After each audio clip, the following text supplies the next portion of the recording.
함께 보실 하나님의 말씀은 사사기 6장 24절 한 절입니다.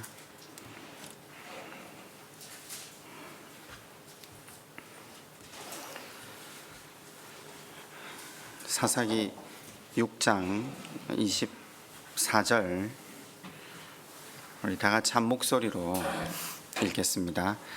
기드온이 여호와를 위하여 거기서 제단을 쌓고 그것을 여호와 샬롬이라 하였더라. 그것이 오늘까지 아비에셀 사람에게 속한 오브라에 있더라. 아멘.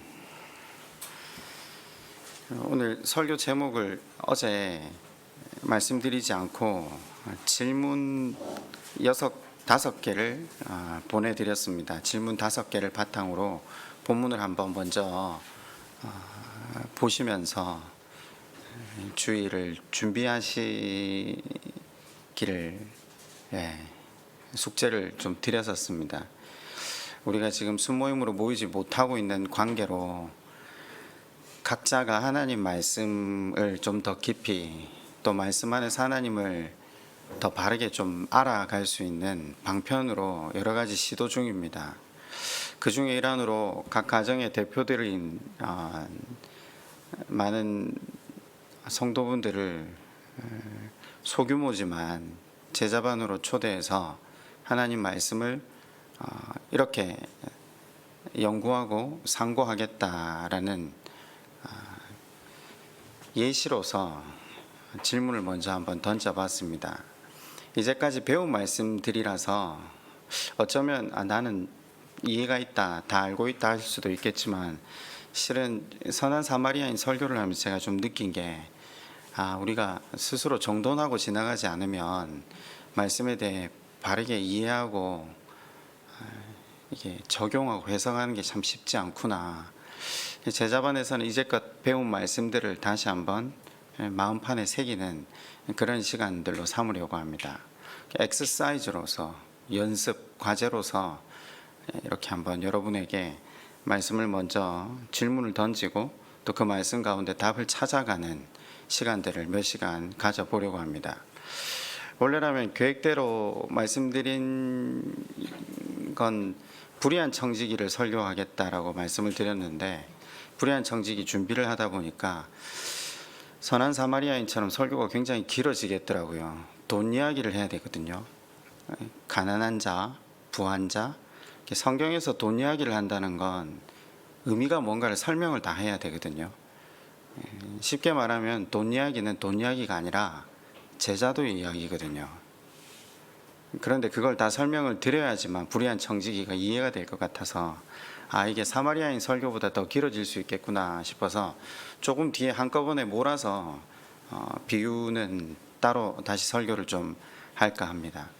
제자반 시작에 발맞추어서 성도분들 모두가 성경을 바라보는 시각을 스스로 질문하고 스스로 답을 찾으며 나아가기를 원하는 마음에서 오늘 이렇게 시간을 한번 가져보려고 합니다.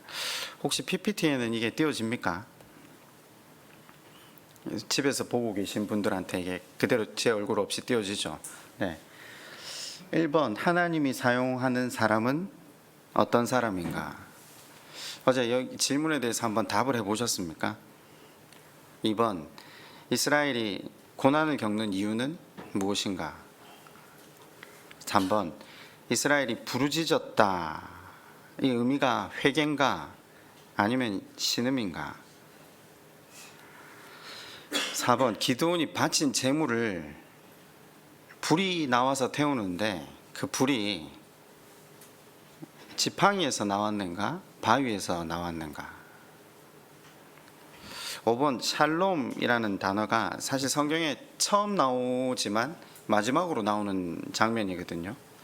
성경이 우리에게 샬롬을 가르쳐 주는데 우리가 생각하는 샬롬의 의미와 같은가?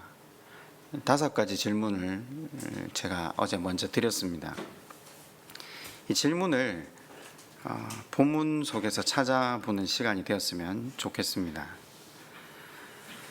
성경에는 위인이나 영웅은 나오지 않습니다. 주인공이 하나님이십니다. 아시다시피 로마서는 분명히 사람에 대해 명확하게 증거를 했잖아요.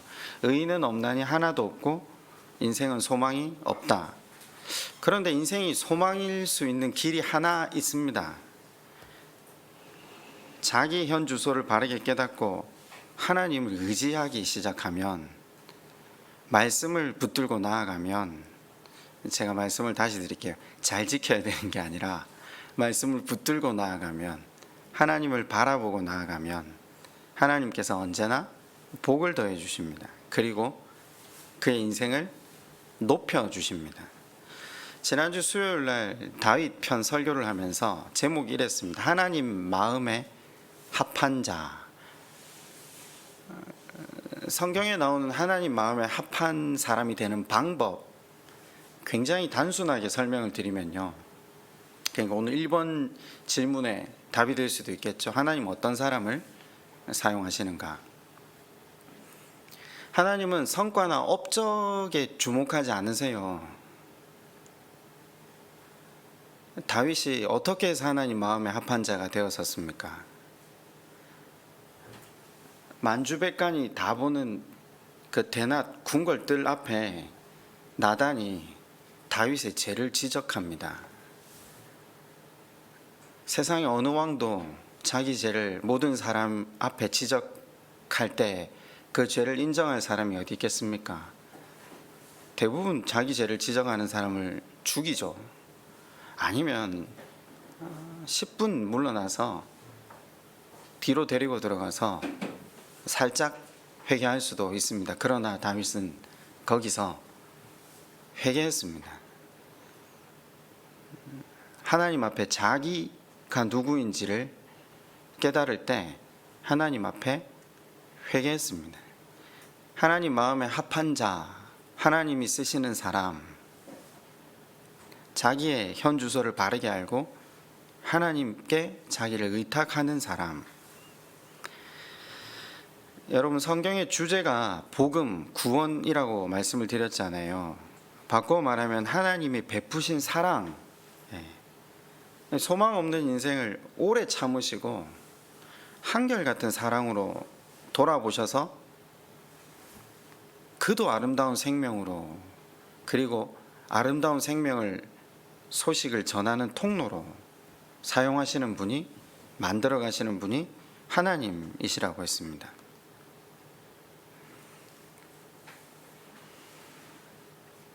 우린 가끔 신앙생활 하면서 그 하나님 손에 의해서 빚어져 가잖아요.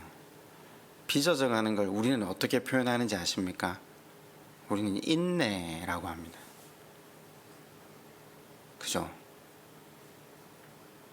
야고보서가 말하되, 야고보서가 10분 물러나서 우리더러 인내하는 거라고 이야기를 하는데, 여러분, 말씀 안에서 성령 하나님의 도우심으로 우리의 시각이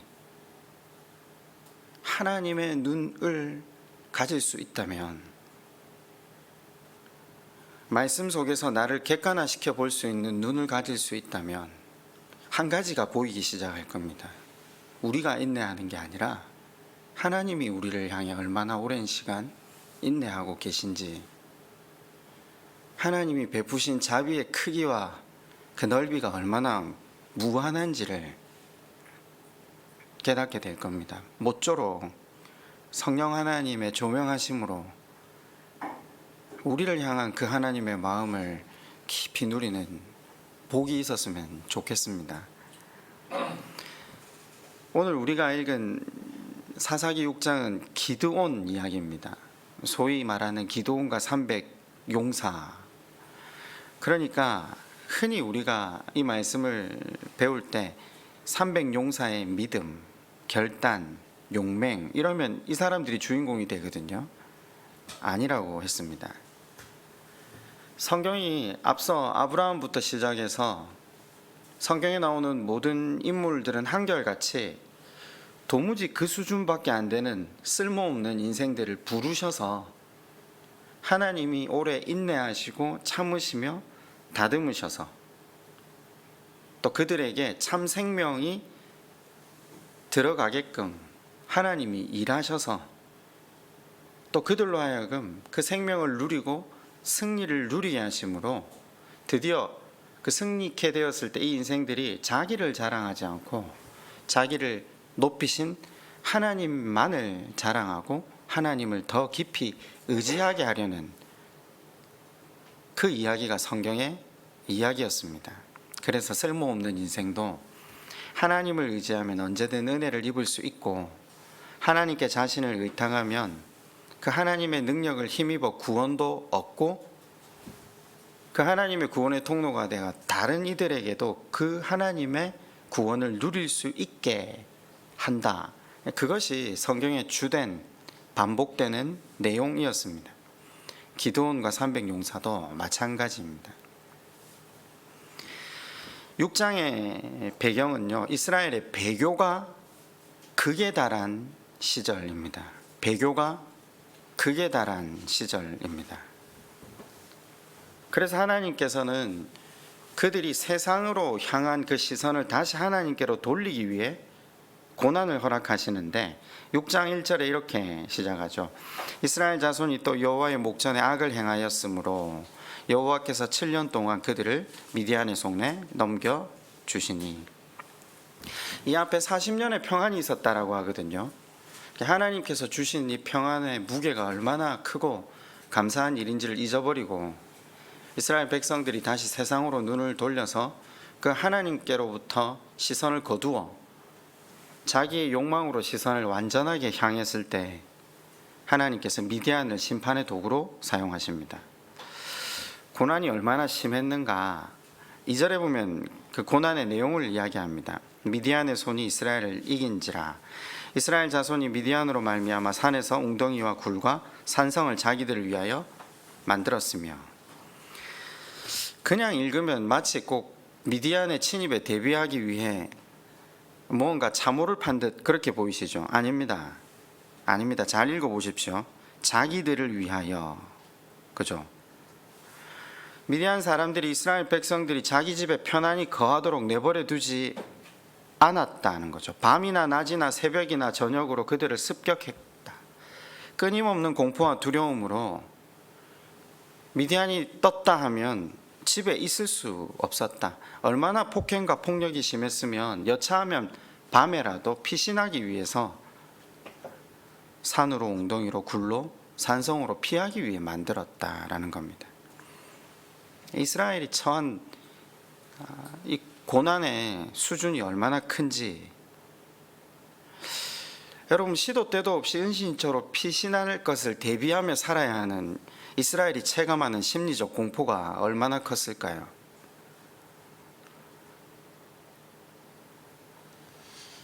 생각하고 싶지는 않지만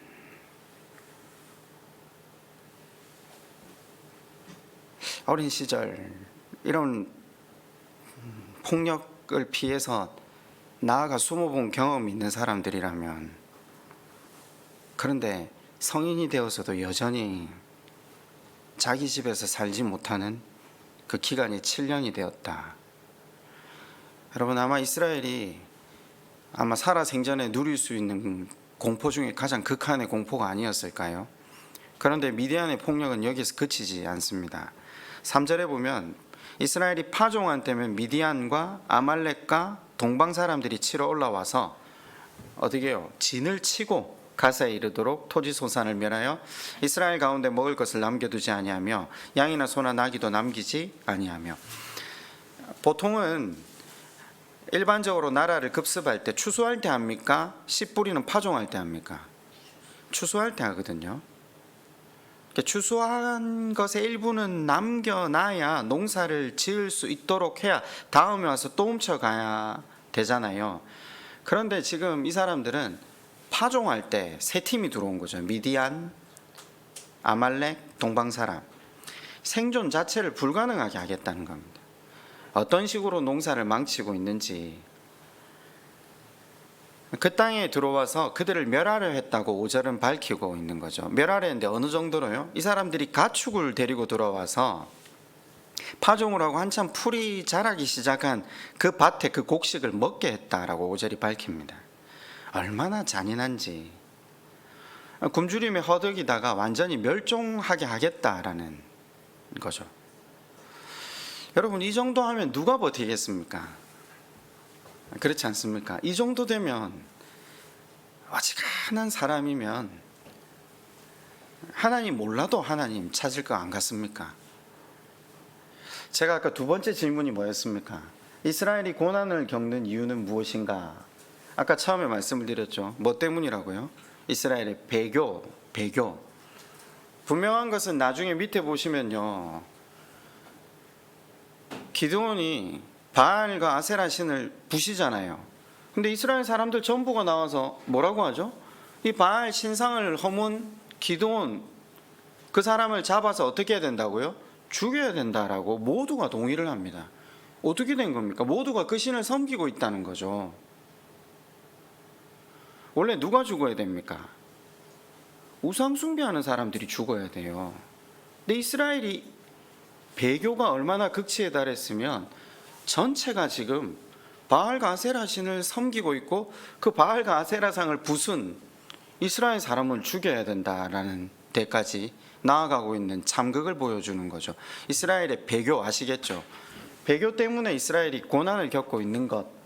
그러면 3번 질문에 대해서 답이 자연스럽게 나오지 않습니까? 이스라엘이 부르짖었다의 의미는 회개입니까? 신음입니까? 그렇죠. 배교를 하는데 무슨 회개가 나옵니까? 하나님을 바라보지 않고 있는데 무슨 사실 이 성경에 부르짖었다라는 말은 신음했다, 한 발 양보해서 하나님을 바라봤답니다. 바알도 바라보고 하나님도 바라봤다.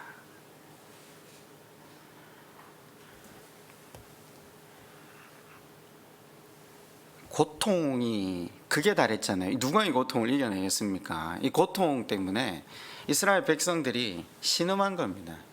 근데 하나님은 이 신음을 어떻게 받아주셨다고요? 회개로 받아주시는 거죠. 이게 성경입니다. 그들의 신음을 듣자마자 하나님 일하시는데, 보통은 하나님께서 항상 사사를 먼저 보내셨거든요. 구원의 은혜를 바로 베푸셨는데, 이번에는 이례적으로 사사 앞에 선지자를 보내십니다. 그리고 이스라엘을 향해서 구체적으로 책망을 하십니다. 이스라엘이 고난을 겪게 된 이유를 8절과 9절과 10절에서 구체적으로 밝히시죠. 네. 그러면서 10절에는 정확하게 이번에 대한 답을 이야기하십니다. 이번에 10절에 뭐라고 되어 있습니까? 두려워 말라 이렇게 되어 있죠. 두려워 말라고 했는데, 두려워라고 번역된 야레라는 히브리 말은 경외하다, 예배하다라는 말입니다. 번역이 조금 차라리 경외, 예배로 썼으면 더 매끄럽지 않았을까요? 다른 신들을 예배하지 말라고 했는데 너희가 내 목소리를 청종하지 않았다. 지금 이렇게 되는 겁니다. 그럼 정확하게 이해가 되시겠죠? 이스라엘이 고난을 겪는 이유는 두 주인을 섬겼기 때문입니다. 돈과 하나님을 겸하여, 바알과 하나님을 겸하여 섬겼기 때문입니다. 근데 실제로는 하나님을 더 깊이 섬기지 않았던 거죠. 겉으로 보면요, 이스라엘이 신음했고 하나님이 사사를 보내지 않고 선지자를 보내서 야단을 친다. 이야기 순서상으로는 야단을 치고 난 다음에 보통 매가 가야 되잖아요. 그런데 하나님은 우리의 어떤 생각과 논리와는 항상 반대로 일하십니다. 이스라엘이 등 돌린 건 비난하셨지만 다음 단락에선 사사를 보내시는 거죠. 하나님이 사람이 하는 대로 갚으시면 세상에 살아남을 자가 있겠습니까? 여러분, 고난을 겪는 이유가 무엇인가 라고 제가 질문을 던졌는데, 그럼 고난을 벗어나는 방법은 무엇입니까? 하나님께 시선을 다시 맞추는 겁니다. 저는 이런 생각을 한번 해봅니다. 이게 8절과 9절과 10절이 굉장히 장황하거든요. 하나님 입장에서는 사실 사람에게 장황하게 설명해야 될 이유가 없으시잖아요. 이렇게 장황하게 설명하고 있다라는 건요, 하나님 인생을 얼마나 사랑하시는가를 보여주는 증거입니다. 선지서들은 대선지서도 있고 소선지서도 있잖아요. 선지서마다 선지자들이 와서 얼마나 길게 설명을 합니까? 돌아오라는 거죠. 우리는 누군가에 대한 사랑이 식어지면 말이 그치지 않습니까? 하나님은 인생을 향해 포기하는 법이 없으신 분이시라는 겁니다. 하나님께 돌아오라는 겁니다. 물론 모든 고난을 일원화해서 이야기할 수는 없습니다. 고난이 하나의 신비처럼 성경에 기록되어 있기 때문에 쉽게 고난의 원인을 표준화할 수는 없습니다. 그러나 분명한 건 고난이 하나님과의 망가진 관계 때문에 생기는 경우가 많다는 거죠. 이건 보셔야 됩니다. 그렇다면 고난을 당하는 사람의 입장에서 지혜가 무엇인가라는 질문을 했을 때 내가 하나님과의 관계가 문제가 생기지 않았는가를 점검하는 건 가장 기본적인 태도라는 거죠. 물론 특별한 뜻으로 고난을 당할 수 있습니다. 근데 성경을 보면서 그런 생각을 자주 해보는데 우리 가운데 특별한 사람이 몇이나 있습니까? 우리 각자의 구원을 이루어가는 것만으로도 버거운 인생들인데 결국 우리가 고난 앞에서 제일 먼저 살펴야 할 것은 하나님과의 관계입니다. 다시 질문으로 돌아오면 하나님이 사용하시는 사람은 어떤 사람인가? 기드온이 오늘 우리에게 주어진 답이잖아요. 그런데 이례적으로 성경은 사사를 세우는 과정을 꼼꼼하게 설명하고 있습니다. 물론 우리가 몸에 배어있는 위인전식 영웅전을 읽는 듯한 성경 보기의 방식으로 읽는다면 본문을 있는 대로 볼 수 없겠죠. 그러나 지금 서두에 설명을 드렸으니까 말 그대로 수준 이하의 기드온, 준비시켜 가시는 하나님, 사사로서 역할을 감당할 만한 사람이 아닌데 그를 사용하셔서 구원을 이루어 가시는 하나님, 이렇게 생각을 먼저 정돈을 하시고 가시면 굉장히 읽기가 편해집니다. 그리고 이 사람이 지금 하고 있는 모든 행동들이 믿음 없음의 발로라는 것. 아니요, 다 배교하고 있다고 했잖아요. 이 사람은 특별하게 하나님을 의지하고 살았던 사람이 아니랍니까?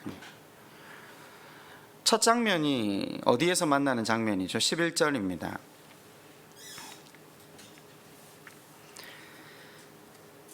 마침 요아스의 아들 기드온이 미디안 사람에게 알리지 아니하려 하여 밀을 포도주 틀에서 타작하더니, 첫 장면 만남부터 아주 인상적입니다. 이거 사실 기록 안 해도 될 이야기들을 성경에서 기록했다는 것은 이 사람의 심리적 상태, 또 이 사람의 소양을 밝히고 있는 거죠. 밀을 타작하려면 공간이 넓어야 되는데 이래 비좁은 장소에 들어가서 들키지 않으려고 숨어서 일을 하고 있는 거죠. 겁이 많다라는 겁니다. 성경은 그걸 밝히려고 합니다. 겁이 많아 놓으니까 이 사람은 항상 하나님의 말씀을 순종하기는 하는데 주로 언제 하죠? 밤에 합니다. 밤에. 물론 여러분은 또 그렇게 생각하실지 모르겠습니다. 기드온과 300용사가 적군의 진영을 야습한 것이 밤 아닙니까? 탁월한 전략이다. 어때요? 하나님이 전쟁하시는데 사람이 한 겁니까? 하나님께서는 잘 보이는 곳에서 모두가 확인할 수 있도록 전쟁을 펼치시는 분이십니다. 왜냐하면 그래야 하나님의 능력을 알게 하시거든요. 두려우니까 밤에 한 겁니다. 용맹해서 전술이 탁월해서 밤에 한 게 아니라 이 사람은 두려워서 하는 겁니다. 아세라와 바알 상을 깨트리라 했을 때도 밤에 했습니다. 누가 볼까봐. 그게 기드온의 수준이고 상태라는 거죠. 그런데 이런 기드온에게 하나님께서 뭐라고 말씀하십니까? 12절입니다. 여호와의 사자가 기드온에게 나타나 이르되 큰 용사여 여호와께서 너와 함께 계시도다 하매. 옛날에는 이 구절을 읽으면서 그런 생각을 했어요. 이제 이걸 문자 그대로 안 받아들이고 아브라함이 마치 여호와 하나님을 바라보고 갈대우를 떠났을 때 여호와 하나님께서 그에게 뭐라고 하십니까? 너는 의인이다. 그때는 그 말씀이 사실 잘 이해가 안 갔었어요. 왜냐하면 우리는 결론부터 뒤로 들어가니까 당연히 아브라함 의인이라고 생각했거든요. 여러분, 의인이 될 수 있는 것, 큰 용사가 될 수 있는 방법이 뭡니까? 우리의 어떠함에 상관없이 하나님이 함께 하시면 된다라는 거죠. 이게 핵심입니다. 그러니까 하나님은 언제나 우리를 그렇게 부르시는 거죠. 넌 왕이야. 넌 제사장이야. 넌 나의 백성이야. 나의 자랑스러운 자녀야. 당신이 우리를 빚어서 그 자리에 올리실 것을 아시는 그분이 우리를 부르실 때 거기 되어져야 할 나를 부르시는 것이라는 사실을, 이 말씀을 이제 이해하면서 깨달은 거죠. 그런데 현재의 모습과는 어울리지 않습니다. 기드온에게는 소망이 없거든요. 근데 하나님이 일하시면 가능하다는 것을 성경이 말하고 있는 거죠. 주인공이 누구시라고요? 하나님이시라고요. 기드온 아닙니다. 곧장 기드온은 13절에서 하나님이 함께 하신다, 너는 큰 용사다, 너는 내가 맡긴 일을 행하라 하니까 뭐라고 짜증스럽게 이야기를 합니까? 첫 번째 13절입니다. 하나님 함께 하시면 우리가 고통을 겪는 게 말이 됩니까? 두 번째, 그러면 옛날에 애굽에서 인도하여 내실 때 기적을 베푸셨다는데 지금 왜 기적이 멈췄습니까? 세 번째, 우리가 지금 이 고통을 당하는 건 보면 하나님 우리 버린 게 확실하지 않습니까? 하나님은 더 이상 이스라엘에 관심이 없고 이스라엘을 사랑하지 않는 분이시다 라고 이야기를 하는 거죠. 근데 사실 논리정연하게 이야기는 하고 있지만 논리적이라고 해서 진실은 아닙니다. 왜 이런 논리가 그 안에 확립되었습니까? 고난당한 이유가 뭔지를 모르고 있기 때문이죠. 고난당한 이유를 자기에게서 보지 못하고 있기 때문이죠. 이유가 뭐죠? 우상숭배 때문에 빚어진 일. 자기들이 우상숭배 때문에 지금 이러한 일이 자기의 삶 가운데 빚어진 것이라는 것을 깨달았다면 하나님을 원망하지 않았을 겁니다. 회개해야죠. 그죠? 회개해야죠. 지금 이 말을 들었다면, 그래도 하나님 우리와 함께 하시겠다면 부끄러운 줄 알고 회개해야죠. 조목조목 따지고 있는 거죠. 아니, 마치 우리의 신앙의 여정과 같지 않습니까? 기드온은 눈앞에 여호와의 사자를 대면하고 있으면서 실은 그를 신뢰하거나 그가 여호와의 사자인 줄 모르고 있습니다. 그래서 기드온은 표적을 구합니다. 제가 사실 질문에 하나를 더 넣으려고 했는데, 표적을 구하는 간구가 시험입니까? 믿음의 간구입니까? 이걸 질문하고 싶었거든요.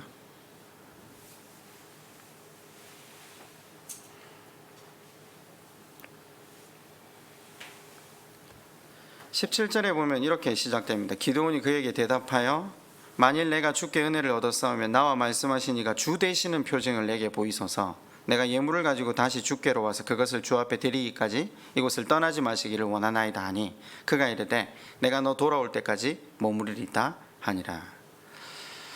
하나님이심을 알았다면 하나님 앞에서 이런지 못합니다. 못 믿겠다는 거죠. 함께 하신다, 사랑한다, 큰 용사다, 내가 너로 인해서 이스라엘을 구원할 거다. 여러분, 여기 예물을 가지고 왔다, 이게 히브리어로 민하라는 말인데 곡물, 제물로 해석되기도 하지만 다른 것도 있습니다. 태울 것이라는 의미도 있거든요. 이 사람은 지금 태울 걸, 한번 이거 물 적셔가지고 음식을 바위에 올려놨는데 만약에 당신이 여호와의 사자라면 이거 한번 태워봐라 이겁니다. 항상 불로 임했다고 하니까 근데 태우면 여호와의 사자인 줄 알겠다라는 거죠. 시험하겠다는 거거든요.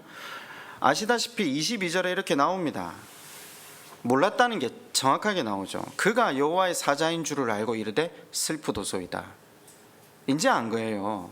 이 모든 일이 지나고 내가 여호와의 사자를 대면하여 보았나이다. 이제 죽을 수밖에 없다는 거죠. 19절과 20절에 그가 새끼 염소 하나를 준비하고 가루 안에 바로 무교병을 만들고 고기를 소쿠리에 담고 국을 양푼에 담아 상수리 아래 그에게로 가져가 드리되 사자가 그에게 이르되 고기와 무교병을 가져다가 이 바위 위에 놓고 국을 부으라. 음식을 다 놓고 그 위에다 물을 부은 거죠. 기드온이 그대로 하니 여호와의 사자가 손에 잡은 지팡이 끝을 내밀어 고기와 무교병이 되니 불이 바위에서 나와 고기와 무교병을 살랐고 여호와의 사자는 떠나서 보이지 아니한지라. 그 다음 질문이 뭐였죠? 4번이죠. 기드온이 바친 재물을 태운 불은 지팡이에서 나왔습니까? 바위에서 나왔습니까? 제가 지금 본문에 있으니까 이 단순한 질문을 던진 이유가 뭔지 아십니까? 10의 9는요, 성경을 읽고도 지팡이에서 불이 나왔다고 대답을 합니다. 대부분 그렇습니다. 우리의 이 생각의 틀이 지팡이에 초점이 맞춰져 있는 거죠. 근데 불이 어디서 나왔죠? 바위에서 나왔잖아요. 그죠? 그럼 왜 지팡이를 가르쳐서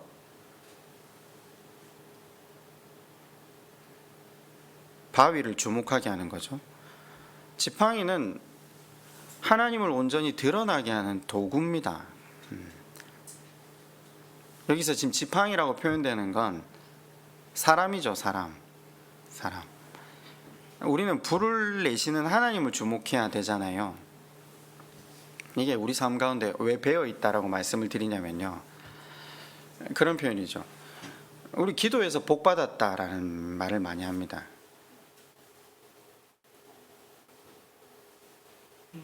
우리가 기도의 단을 쌓아서 금식을 해서 구제를 해서 헌신을 해서, 자, 이렇게 한번 생각해 봅시다. 굳이 반석에서 불이 나올 것이면요, 왜 지팡이를 가르쳐서 이 일을 하셨을까요? 지팡이는 그 자체가 힘을 가지고 있지 않거든요. 불이 예상하지 않은 곳에서 나오잖아요. 그럼에도 불구하고 지팡이를 쓰는 이유는요, 불이 나올 반석에게 시선을 집중하게 하기 위함입니다. 우리는 얼마나 많이 지팡이 자체에서 불이 나올 것이라고 기대하는지 모릅니다. 지팡이에서 불이 나왔다고 보지, 바위에서 반석에서 불이 나온다고 보지 않는다라는 걸. 무슨 말이냐? 성경에 나오는 기적과 이적, 표적들이 나올 때마다 제자들은 항상 묻죠. 그래서 예수님 뭐라고 하시죠?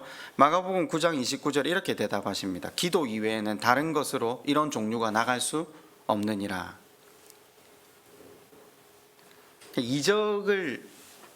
이적이나 기적이나 우리 삶의 능력이 나타나게 하는 지팡이가 뭐라고요? 기도라고요. 그죠?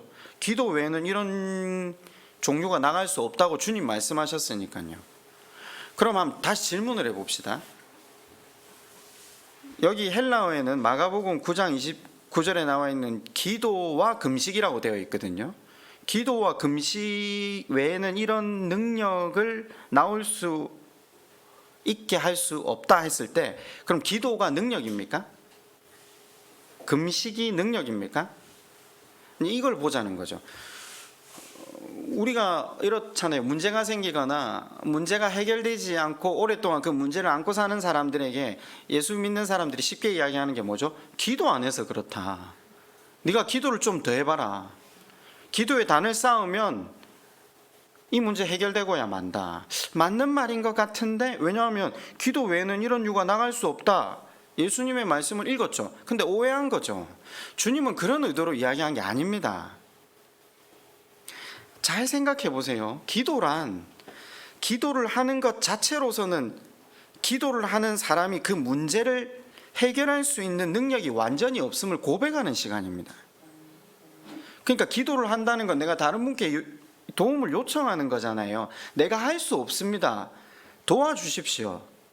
그러니까 기도는 이런 거죠. 이맛박에다가 이 일은 내가 할 수 없습니다 라는 걸 새기는 겁니다. 그죠? 근데 응답을 받으면요, 누가 한 일이죠? 하나님이 하신 일인데 묘하게 뭐라고 하죠? 내가 도와달라고 해서 한 일처럼 되게 하죠. 기도해 보세요. 기도에서 불이 나오는 겁니다. 기도는 기도하는 자에게서 기도를 들으시는 그분께로 시선을 연장하는 겁니다. 마치 여호와의 사자가 지팡이를 들어서 바위를 가르치듯이. 근데 우리는 자꾸 어디에 매달리냐면요, 지팡이를 달라고 해요. 하나님을 바라보고 하나님과 대화하고 관계를 맺는 시간입니다. 금식은요, 그 두 가지가 기도와 금식 외에는 이런 이유가 나갈 수 없다. 금식은 한 걸음 더 나아가죠. 사람은 자기 힘을 의지해서 살아가는 존재들이거든요. 인간의 힘이란 먹는 만큼의 내용입니다. 하루 얼마나 잘 먹느냐에 따라서 힘이 나오는 존재들이거든요. 그런데 금식을 한다는 건요, 자기 힘의 근거를 차단하는 겁니다. 안 먹음으로써 이 문제를 해결하는 것이 내 힘으로 해결할 수 없습니다라는 걸 고백하는 거거든요. 그잖아요. 저는 할 수 없습니다. 하나님 해주십시오. 이 금식함으로 명백한 증거가 뭐죠? 하나님이 이 문제를 해결하셨다. 그죠? 그런데 왜 우리는 기도와 금식이 우리의 힘의 원천으로 사용되고 있는 거죠? 제가 지팡이를 굳이 다시 설명을 드리고자 하는 이유가, 우리가 굉장히 자연스럽게 자꾸 지팡이로 시선이 모아진다는 거죠. 지금 기도하지 말라는 이야기가 아닌데, 한 번씩 설교를 하다 보면 그래서 새벽기도 하지 말라는 건가, 그래서 금식기도 하지 말라는 건가, 아니요, 그게 아니에요. 하면서 착각에 빠지지 말자는 거죠. 우리가 우리 시선을 온전히 하나님께 두고 중보도 하고 우리의 소원 아래이고, 지극히 정상적이잖아요. 그래 놓고 나서 다음 말들을 조심하자는 거죠. 지팡이가 한 게 아닙니다. 하나님이 하신 거잖아요. 우리의 시선을 그분께로 맞추기만 하면 된다라는 거잖아요. 그런데 오늘 본문이 우리에게 보여주는 게 뭐죠? 기도는 철저하게 지팡이를 바라보고 있는 사람, 하나님을 온전하게 믿고 하나님을 의존하고 있지 못한 사람. 기도원을 통해서 하나님께서 우리에게 보여주시려고 하는 게 뭐죠? 기도원과 300용사의 용맹, 믿음, 결단, 이런 게 아닙니다. 기도원만큼 완벽하게 실패할 조건을 가진 사람이 없다는 걸. 미디안은 반대로 완벽하게 성공할 조건만 가지고 있잖아요. 그럼에도 불구하고 승리와 패배는 상식을 초월해서 일어난다라는 거죠. 승리와 패배를 주관하시는 분이 누구시죠? 하나님이시잖아요. 근데 우리가 여기 사사기를 읽으면서 주인공 대신 하나님께 시선을 주목하지 않고 누굴 주목하죠? 기드온을 주목하잖아요. 지팡이에서 불이 나오게 했다. 그 불이 나오게 할 조건이 무언가, 이걸 찾고 앉아 있는 거죠. 조건은 없습니다. 믿음으로 지팡이를 휘두르면 불이 나옵니까? 그러니까 능력의 종이 있다라고 우리가 착각하잖아요. 능력의 종은 없습니다. 능력은 그분을 가르치는 게 능력입니다. 그분을 바라보는 게 우리 안의 능력입니다. 그분을 온전히 의지하는 것 이외에는 모든 크리스찬들에게 능력은 없습니다. 그 수준 이하의 기드온이 반복된 표징을 요구할 때마다 하나님은 자비로 응답하시죠. 그 자비의 반응 앞에 드디어 여호와의 사자인 줄을 깨달았을 때 슬프도소이다. 왜냐하면 민간 신앙을 가진 기드온은 여호와의 사자를 보면 죽는다라는 것을 알고 있거든요. 여러분, 그때에도 하나님께서 23절에 이렇게 말씀하십니다. 너는 안심하라, 두려워하지 말라, 죽지 아니하리라. 죽지 아니하리라. 그러고 마지막 구절이 이렇게 시작됩니다.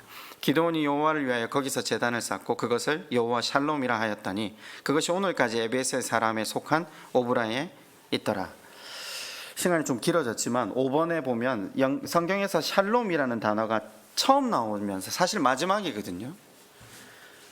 우리가 사용하고 있는 샬롬의 의미와 성경이 말하고자 하는 샬롬의 의미가 같냐라는 거죠.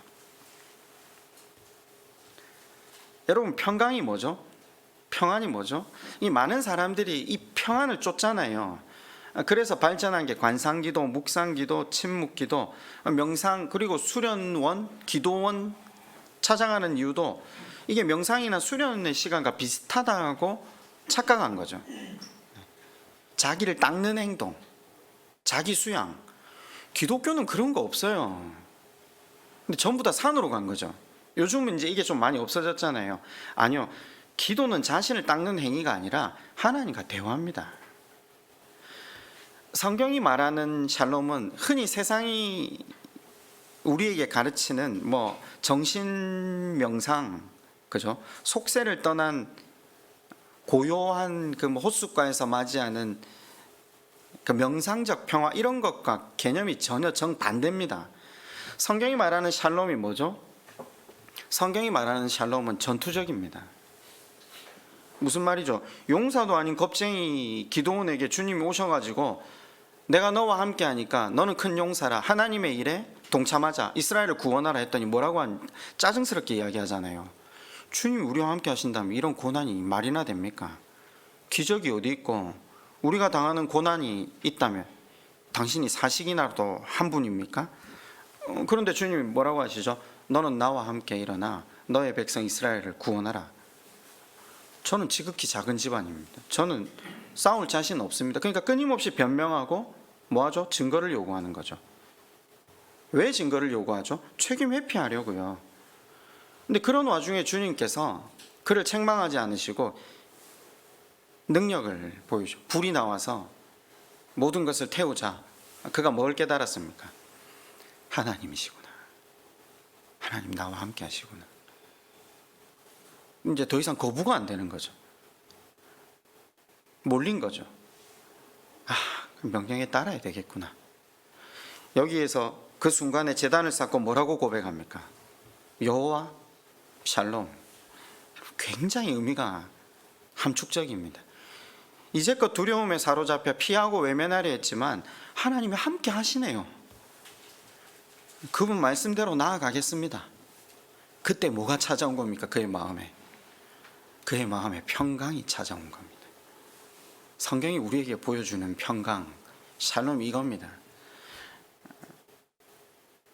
성경이 말하는 평강은 하나님 그분의 마음을 알게 됨으로 회복된 그와의 관계를 이야기합니다. 하나님을 모르면 평강은 없습니다. 돈으로도 살 수 없고 성공으로도 살 수 없는 게 이 평강입니다. 하나님께서 기드온과의 대화를 통해 계속해서 요청하고 계신 게 뭐죠? 내가 너와 함께 한다라는 겁니다. 우리의 기도의 핵심이 무엇이어야 하는지 아십니까? 우리의 소원도 좋습니다. 우리의 필요도 좋고 중보도 좋습니다. 그럼 마땅히 있어야 됩니다. 그러나 가장 중요한 건 하나님을 묵상하는 것. 우리가 기도한다고 앉아있지만 실은 대부분 나를 묵상하거든요. 내 필요와 내 문제 속에 함몰되어 살아가잖아요. 아니요, 나를 좀 생각하지 말고 하나님을 생각해야 돼요. 하나님의 인내하심, 나를 향한 열심, 자비와 긍휼. 그래서 그분의 마음을 누릴 때 우리 안에도 기드온이 외쳤듯 샬롬을 외치게 되고 하나님 말씀대로 우리의 삶이 한 걸음 나아가게 될 겁니다. 신앙은 내 중심이냐 하나님 중심이냐의 문제입니다. 모쪼록 하나님께 시선을 맞추며 걸어가시는 저와 여러분 되시기를 주님의 이름으로 축원드립니다. 우리 한번 이 시간 기도할까요? 마지막 찬양 대신 우리의 기도로 하나님께 찬양을 올려드렸으면 좋겠습니다. 우리의 입술로 이제껏 우리와 함께 하시면서 우리에게 평안을 주시고 계신 그 하나님, 우리가 시선을 돌려서 그 하나님과 교제하지 않고 그 하나님 속에 머물지 않았기에 누리지 못했던 이 평안, 다시 그 하나님께 시선을 맞추겠습니다. 다시 주님 말씀을 붙들고 나아가겠습니다. 이제껏 우리와 함께 하신 하나님을 높여드립니다. 우리 그렇게 한번 기도하시고 제가 봉헌 기도하고 축도하고 예배를 마치겠습니다.